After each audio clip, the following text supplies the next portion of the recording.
வணக்கங்க. வணக்கம்.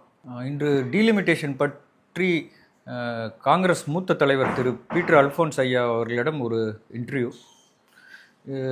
காங்கிரஸோட நிலைப்பாடு இப்போ இந்த வருஷம் சற்றே மாறி இருக்குன்னு ஒரு குற்றச்சாட்டு வைக்கிறாங்க. தயாநிதி மாறன் சொன்ன குற்றச்சாட்டு, அதுக்கு நம்ம மறுப்பு. அதாவது தயாநிதி மாறன் ஏற்கனவே அவர்கள் எடுத்த ஒரு முடிவுக்கு அதற்கு வலு சேர்ப்பதற்கு பேசுவதை போல எனக்கு தோன்றுகிறது.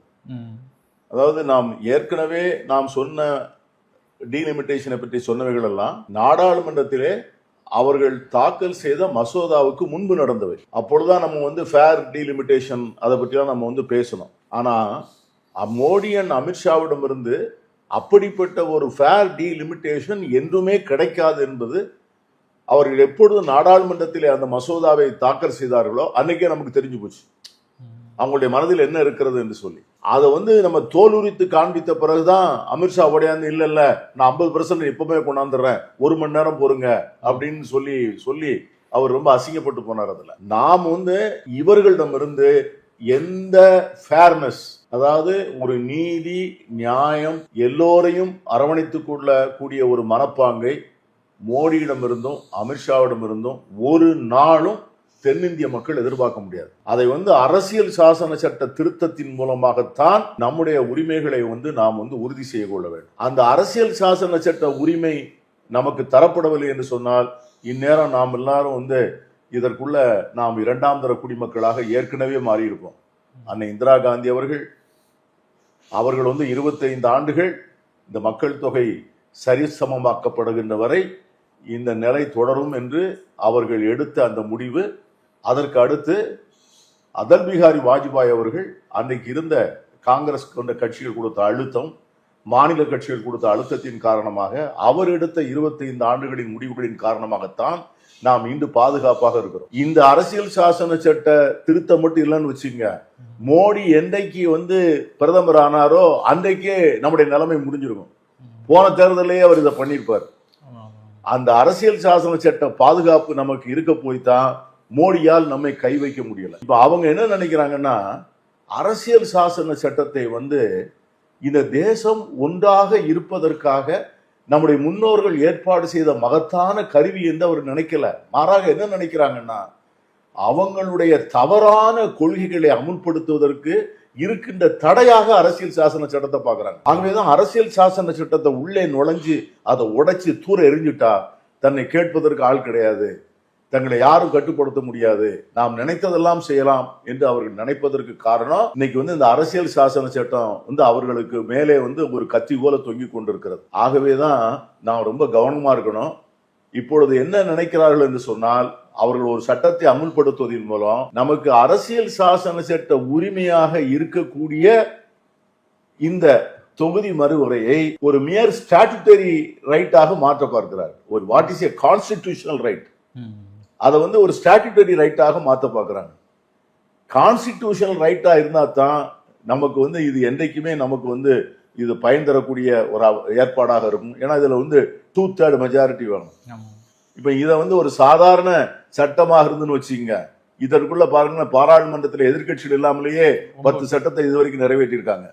அவங்களுக்கு யாரும் சட்டமன்றத்துக்கு பாராளுமன்றத்துக்குள்ள இருக்கணுங்கிற அவசியமும் இல்லை, அவங்க பாராளுமன்றத்தை மதிக்க போறதும் இல்லை, அவங்க பாராளுமன்றத்திற்கு வரப்போவதும் இல்லை. அவங்களுக்கு வேண்டியதெல்லாம் அவர்கள் நினைத்ததை நம்ம நடத்த வேண்டும். அதற்கு யாரெல்லாம் தடையாக இருக்கிறார்களோ அவர்களை தேச விரோதிகள் என்று சொல்லணும். அவர்கள் மேல என்ஃபோர்ஸ்மெண்ட் டைரக்டரேட் ஏவணும், சிபிஐ ஏவணும், வருமான வரித்துறை ஏவணும், பொய் வழக்கு போடணும். இது எல்லாவற்றிற்கும் பயப்படாத ஒரே தலைவர் ராகுல் காந்தி. மற்ற தலைவர்கள் எல்லாம் ஒரு கட்டத்துக்கு மேல அவங்களால நிக்க முடியல. சரத்பவார் ஆகட்டும், மமதா பானர்ஜி ஆகட்டும், நவீன் பட்நாயக் ஆகட்டும், உத்தவ் தாக்கரே ஆகட்டும், எல்லாரும் ஒரு கட்டத்துக்கு மேல மோடி அமித்ஷா மேல பயப்பட மாட்டாங்க. ஏன்னா எல்லாருக்கும் பயம் இருக்கு, ஜெயிலுக்கு போக பயம் இருக்கு, உயிருக்கு பயம் இருக்கு. உயிருக்கு பயமும் ஜெயிலுக்கு போக பயமும் இல்லாத ஒரே தலைவர் ராகுல் காந்தி மட்டும்தான். அதனாலதான் அவர் அதை எதிர்த்து நிற்கிறார். ஆகவே இன்னைக்கு நாம ரொம்ப கவனமா இருக்கணும். தென்னிந்திய மாநிலங்கள் மோடி அமித்ஷா சொல்றத நம்பி ஏமாந்துடக்கூடாது. அவங்க இந்த 50 விழுக்காடு கூட்டுறோம்னு சொல்றது அதை மேலோட்டமா பார்த்தா அது ரொம்ப கவர்ச்சியா தெரியும். அது வந்து நம்முடைய ராமாயணத்தில் வருகிற மாரிசமான் மாதிரி. எப்படி சீதையை ஏமாற்றுவதற்காக ராவணன் வந்து மாரிசமான ஏற்பாடு செய்தானோ, அதை போல நம்முடைய தென்னிந்தியாவில் இருக்கிற சில அரசியல் கட்சிகளையும் பொதுமக்களையும் ஏமாற்றுவதற்கு மோடி அரசும் அமித்ஷாவும் சேர்ந்து ஏற்பாடு செய்திருக்கிற அந்த ஏற்பாடு தான் இந்த 50 விழுக்காடு என்கிற கூட்டி தருகிறோம் எல்லோருக்கும் என்று சொல்லுகிற மாரிசமா. அது 50 விழுக்காடு கூட்டிக்கு வந்தாலும் நம்முடைய பாராளுமன்ற பிரசன்ஸ் அது வந்து என்ன ஆகும்? அது வந்து உத்தரப்பிரதேசம், பீகார், ராஜஸ்தான், மத்திய பிரதேஷ் அந்த பெரும்பான்மையான ஜனத்தொகை கொண்டிருக்கின்ற மாநிலங்களுடைய உறுப்பினர்கள் எண்ணிக்கை கூடுகின்ற போது அவருடைய எண்ணிக்கை மிக அதிகமாக கூடி நம்ம வந்து நம்முடைய குரலை பாராளுமன்றத்திற்குள்ள வந்து அப்படியே ஸ்ட்ராங்குலேட் பண்ணிடுவோம். இன்னைக்கு வந்து வடகிழக்கு மாநிலங்களை பார்க்கிறோம். இன்னைக்கு வடகிழக்கு மாநிலங்களில் என்னாச்சு? அவங்க வந்து 25 பேர் இருக்காங்க. இந்த 25 பேரும் துண்டு துண்டா இருக்கிறாங்க. மிசோரம், மேகாலயா, அசாம், மணிப்பூர், திரிபுரா. இவங்க யாராவது என்னைக்காவது பாராளுமன்றத்தில் இவர்கள் பேசுகிற பிரச்சனைகள் மக்கள் கவனத்தை ஈர்த்திருக்கிறதா? பாராளுமன்றத்தினுடைய அமைச்சருடைய கவனத்தை ஈர்த்திருக்கிறதா? பொதுமக்களுடைய கவனத்தை ஈர்க்கின்ற வகையிலே செய்தி ஊடகங்களிலே தலைப்புச் செய்திகளாக வருகிறதா? இல்லை. ஏன்? அவங்கள்ட்ட வந்து உறுப்பினர் மெம்பர்கள் இல்லை. நம்மையும் அதை போல ஆக்கத்தான் இவர்கள் இப்பொழுது சதி செய்கிறார்கள். இன்னைக்கு வடகிழக்கு மாநிலங்களுக்கு என்ன ஏற்பாடு நடந்தது, என்ன நிலைமை இருக்கிறதோ அதே நிலைதான் நாளைக்கு தமிழகத்திற்கும், கேரளாவுக்கும், ஆந்திராவுக்கும், தெலுங்கானாவுக்கும், கர்நாடகாவுக்கும் வருவதற்குமான ஏற்பாடு தான் இந்த 50 விழுக்காடு கூட்டி தருகிறோம், 50 விழுக்காடு கூட்டி தருகிறோம். அதில் இன்னொன்று சொல்றேன். இன்னைக்கு வந்து இந்த கான்ஸ்டிடியூஷனல் அமெண்ட்மெண்ட்டுக்கு வந்து பாராளுமன்றத்தில் வந்து லோக்சபாவில் 2 தடவை மெஜாரிட்டி கிடைக்கலன்னா நம்முடைய ஏற்பாடு அரசியல் சாசன சட்டம் என்ன இருக்குன்னா ஜாயிண்ட் சிட்டிங் போட்டுக்கலான் இருக்கு. பார்லமெண்ட்ல லோக்சபாவும் ராஜ்யசபாவும் சேர்ந்து வாக்கெடுப்பு. இவங்க வந்து செய்திருக்கிற ஏற்பாட்டில் பாராளுமன்றத்தில் லோக்சபாவில் வந்து 850-900 சீட்டு அதிகமாகி ராஜ்யசபா சீட்டு வந்து இன்னைக்கு இருக்கிற நம்பர்ல இருந்துன்னு வச்சுக்கோங்க. அந்த ஜாயிண்ட் சிட்டிங் என்ன ஆகும்? அந்த ஜாயிண்ட் சிட்டிங்னால என்ன பிரயோஜனம்? ஆகவே இதெல்லாம் வந்து மிக ஆழமான கேள்விகளை வந்து எழுப்புகிறத. ஆகவே இதில் வந்து தமிழகத்தை சார்ந்த அரசியல் கட்சிகள் மிகவும் கவனமாக இருக்கணும். இதில் வந்து ஒரு முறை தவறு செய்து விட்டால், ஒரு முறை மோடி அமித்ஷா வீத்த வலையிலே வீழ்ந்து விட்டால் தமிழ்நாட்டினுடைய நலனை, எதிர்காலத்தை என்றென்றும் மீட்க முடியாத அளவிற்கு நாம் படு பாதாளத்தில் தள்ளுகிறோம் என்கிற உணர்வு அவர்களுக்கு இருக்கணும். அது வந்து தமிழக மக்களுக்கு செய்யக்கூடிய மிகப்பெரிய துரோகம். ஆகவே தான் இன்னைக்கு வந்து நம் தமிழகத்து அரசியல் கட்சிகள் ஒன்றாக இருக்கணும். அந்த கடந்த முறை அந்த மசோதாவை தோற்கடிக்கின்ற போது என்ன நிலைப்பாட்டை எடுத்தோமோ அதே நிலைப்பாட்டை எடுத்து இந்த முறை எப்பொழுது அந்த மசோதா வருகிறதோ அன்று தோற்கடிக்கணும். இன்னைக்கு வந்து இப்பொழுது வந்து சில பேர் வந்து எடப்பாடி பழனிசாமி பேசுகிறார், திராவிட முன்னேற்ற கழகத்தில் சில பேர் பேசுகிறார்கள், மசோதாவே வரவில்லையே, எதற்காக இதை பற்றி காங்கிரஸ் பேசுகிறது? இதை போல ஒரு அர்த்தமற்ற கேள்வி இருக்கவே முடியாது.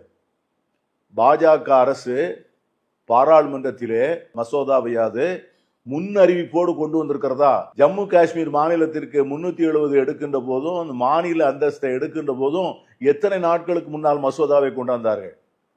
முதல் நாள் காலையில் கொடுத்து மறுநாள் விவாதத்துக்கு எடுத்துக்குவாங்க.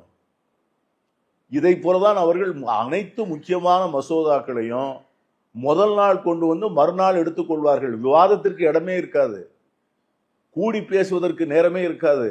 எந்த அணுகுமுறையை நாம் பின்பற்றுவது என்று முடித்துக் கொள்வதற்கு சட்ட ஆலோசகர்களை நாம் வந்து ஆலோசிப்பதற்கான நேரம் இருக்காது.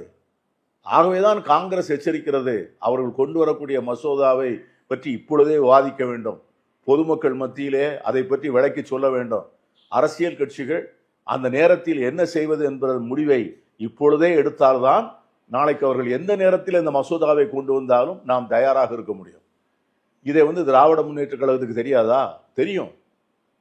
ஆனாலும் கூட அவர்கள் இப்பொழுது காங்கிரஸை குற்றம் சாட்ட வேண்டும் என்பதற்காக சொல்லுகிறார்களே ஒழிய இந்த மசோதாவினுடைய நலனை, இந்த மசோதாவில் ஒளிந்திருக்கிற தீமைகளை முற்றிலுமாக உணர்ந்தவர்களாக அவர்கள் பேசவில்லை என்றே நான் கருதுகிறேன். இப்போ 2023 அஸ்ஸாமில் வந்து டீலிமிட்டேஷன் கமிஷன், அந்த கமிஷன் முன்னெடுத்த அந்த தொகுதிகளை சீரமைத்ததில் வந்து நிறைய சர்ச்சைக்கு உள்ளானது. நிறைய எதிர்க்கட்சிகள் வந்து சிறுபான்மையினர் அதிகமாக இருக்கிற பகுதிகளை வந்து பொது தொகுதியிலிருந்து பிரித்து தனி தொகுதியாக்கி அவர்கள் வெற்றி பெறும் வாய்ப்பை குறைத்து விட்டதாக குற்றம் சாட்டுகின்றன.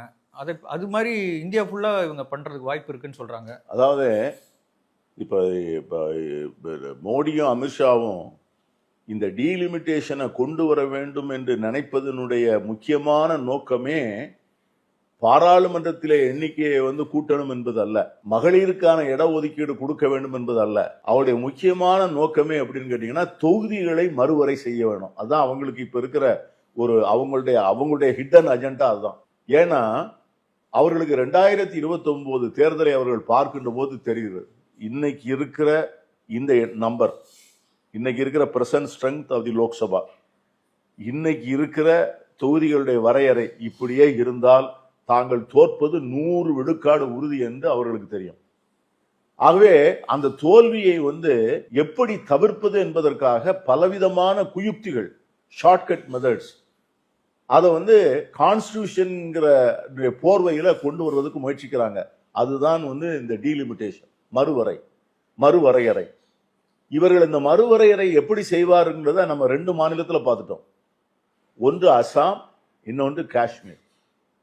இந்த 2 மாநிலங்கள்லையும் இவங்க தொகுதிகளை வந்து எப்படி வரையறை செய்து கொண்டார்கள் என்பதற்கு அசாமில் வந்து உதாரணம். அசாமில் காங்கிரஸ் கட்சி ஒரு சாதாரணமாக ஒரு 40-45 தொகுதிகளிலே வெற்றி பெறக்கூடிய ஒரு இயல்பான சூழல் எப்பொழுதுமே உண்டு. அதாவது பாஜகவுக்கு என்ன நேர்ந்தாலும் வாக்களிக்காத, அவர்களிடம் பாதுகாப்பே உணர முடியாத சிறுபான்மை மக்கள் ஒரு நாளும் பாஜகவுக்கு வாக்களிக்க மாட்டோம் அப்படிங்கிற முடிவோடு இருக்கக்கூடிய அந்த சிறுபான்மை மக்கள், பட்டியலின மக்கள், பழங்குடி மக்கள், இந்த வகுப்புவாத அரசியலுக்கு எதிரான அணுகுமுறையை கொண்ட நேர்மறையாக சிந்திக்கக்கூடிய குடிமக்கள், இவங்க வந்து இருக்கக்கூடிய கான்ஸ்டுவன்சிகளை வந்து அடையாளம் கண்டு அந்த கான்ஸ்டுவன்சியை என்ன பண்ணாங்கன்னு கேட்டீங்கன்னா சின்ன பின்னமாக்கி விட்டாங்க. அதாவது ஒரு தொகுதியில வந்து ஒரு கணிசமான சிறுபான்மை வாக்காளர்கள் இருந்தால் அந்த தொகுதியில வந்து காங்கிரஸ் ஜெயிக்கக்கூடிய வாய்ப்பு உண்டு. அவர்கள் வந்து ஒட்டுமொத்தமா வாக்களித்தால் ஏற்கனவே இருக்க வாக்குகளோடு, காங்கிரஸுக்கு இருக்கிற வாக்குகளோடு அந்த வாக்குகள் சேர்கின்ற போது அங்க காங்கிரஸ் வந்து வெற்றி பெறும். இவங்க என்ன செய்தார்கள் என்று சொன்னால், எங்கெல்லாம் சிறுபான்மை மக்கள் இருக்கிறார்களோ தொகுதிகளை எல்லாம் துண்டாடி அவைகளெல்லாம் ஒன்றாக்கி அவைகளை வந்து ஒரு 5-6 தொகுதிக்குள்ள அந்த என்டையர் பாப்புலேஷனை கொண்டாந்தார். அதனால என்ன ஆச்சுன்னு கேட்டீங்கன்னா, அந்த 5-6 தொகுதியில மட்டும் அந்த இஸ்லாமிய வேட்பாளர்கள் வெற்றி பெற்று விடுவார்கள். அவங்க அதை பற்றி கவலைப்படல. ஆனால் மற்ற 40 தொகுதிகளிலே அவர்கள் பாஜக வெற்றி பெறக்கூடிய வகையிலே அந்த தொகுதிகளை மாற்றி அமைத்துக் கொண்டார். அதே மாதிரி தான் ஜம்மு அண்ட் காஷ்மீர்லையும் இன்றைக்கும் அவர்கள் வந்து அதைத்தான் செய்ய நினைக்கிறார்கள். தொகுதி மறுவரை என்கிற பேர்ல உத்தரப்பிரதேசத்துல, பீகார்ல மற்றும் முக்கியமான பெரிய மாநிலங்கள்ல, மேற்கு வங்க மாநிலத்தில், மகாராஷ்டிராவில், தமிழ்நாட்டில், கர்நாடகாவில், கேரளாவில் எங்கெல்லாம் வந்து அவர்களுக்கு சார்பான ஒரு கான்ஸ்டுவன்சிய, ஒரு தொகுதியை உருவாக்க முடியுமோ அதை மாதிரி வந்து அந்த தொகுதியை அமைப்பாங்க. இதுல என்ன பெரிய நமக்கு இருக்கிற ஒரு பாதகமான நிலைப்பாடு என்ன, இந்த டீலிமிட்டேஷன் கமிஷன் இருக்கு பாருங்க, இந்த டீலிமிட்டேஷன் கமிஷன் வந்து மோடி அப்பாயின்ட் பண்ண அவ்வளவுதான். அவங்க வந்து ஒரு முடிவு பண்ணி இதுதான் தொகுதி, இதுதான் பாராளுமன்ற தொகுதி, இதுதான் சட்டமன்ற தொகுதின்னு சொல்லிட்டாங்கன்னா அதுக்கு கோர்ட்ல கூட போய் அப்பீல் போட முடியாது. நம்ம அதை வந்து அப்படியே ஏற்றுக்கொண்டு போக வேண்டியதுதான். ஏன்னா அந்த சட்டத்திலே வந்து நீதிமன்றங்களுக்கு வந்து அதிகாரம் இல்லை என்று சொல்லப்பட்டிருக்கிறது. ஆகவே இந்த டீலிமிட்டேஷன்ங்கிறது அவங்க வந்து இது ஆங்கிலத்தில் வந்து ஜெரிமாண்டரிங் என்று சொல்வார். அதாவது தொகுதிகளை வந்து தங்களுக்கு ஆளுங்கட்சிக்கு சார்பாக அந்த தொகுதிகளினுடைய எண்ணிக்கையும் பாப்புலேஷனையும் மக்கள், அதாவது டெமோக்ரஸியையும் தங்களுக்கு சார்பாக ஆதரவாக மாற்றிக்கொள்வது. அதுதான் தமிழ்நாட்டில் நாம் ரொம்ப கவனமாக இருக்க வேண்டும். இந்த டீலிமிட்டேஷன், ஃபேர் டீலிமிட்டேஷன் என்று சொல்லுகின்றவர்கள் இந்த ஜெரிமாண்டரிங்கை பற்றி மிகவும் கவனமாக இருக்க வேண்டும். நன்றிங்க.